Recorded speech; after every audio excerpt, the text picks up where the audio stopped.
Hey guys, this is CORSAIR here. If you've watched my previous video about Black Friday and Cyber Monday hauls, this is one of the items that I bought during that big sale. So this is the CORSAIR Vengeance DDR3 RAM. I got the 16GB version because I'm trying to max out my RAM capacity for my 2012 MacBook Pro with the non-retina display. And still with that CD drive, I think a lot of people still have this version of MacBook Pro. This was the last MacBook that Apple made that was still user serviceable to make these upgrades yourself. So this is a pretty easy and simple upgrade.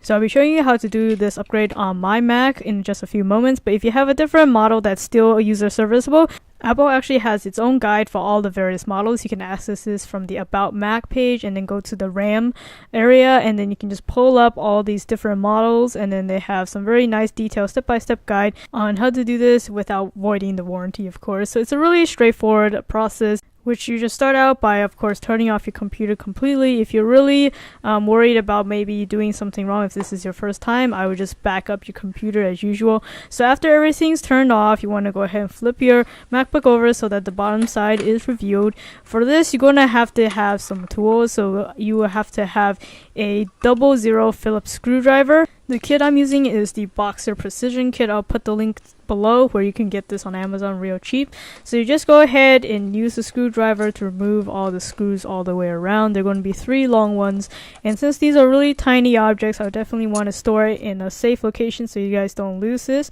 So after that, you just gently remove the bottom cover, which is really simple, and then you can see right here is where the RAM is. So on either side there's these little plastic tabs that you can push.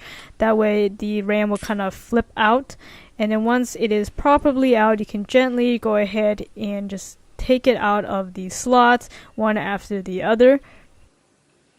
So taking a closer look at the RAM slot, you can see one of the pin sizes is a little bit longer than the other side, so you just need to match it up accordingly with the longer side to the left and the shorter side to the right. And you'll know that it's inserted properly when you can't see the gold portion anymore, and then that you can easily push it down with a nice little click to know that it's properly in place. So that's one down, and then you can go ahead and put in the other one right on top the exact same way.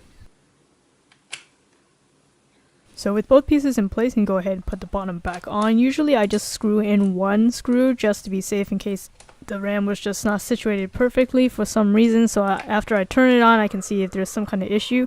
I can easily just go ahead and fix it right away as opposed to unscrewing everything once again.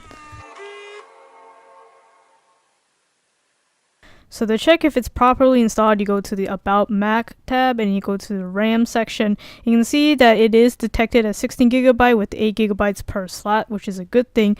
Now just to break it in, your computer kind of needs to work with the new RAM for a little bit. So I would recommend that you won't get too discouraged if you think that, oh my gosh, why is my computer all of a sudden using up so much RAM, as maybe before you weren't using up as much.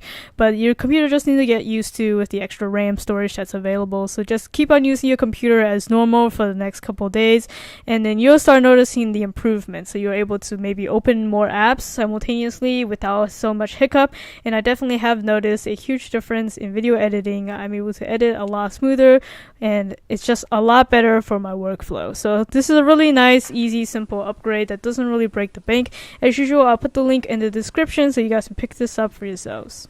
Thank you for watching this video. If you found it helpful, please give it a like. It'd be greatly appreciated. And make sure to subscribe to my channel, CORSAIR if you haven't already, to get more content like this. Or if you're watching this on Amazon, head over to my channel URL right here, or just search it up on YouTube, CORSAIR. There you'll see a bunch of my product reviews and unboxings. Feel free to browse, or if you want to search for something specific, just hit that search field. That'll do it for this video. This is CORSAIR. Thanks for watching.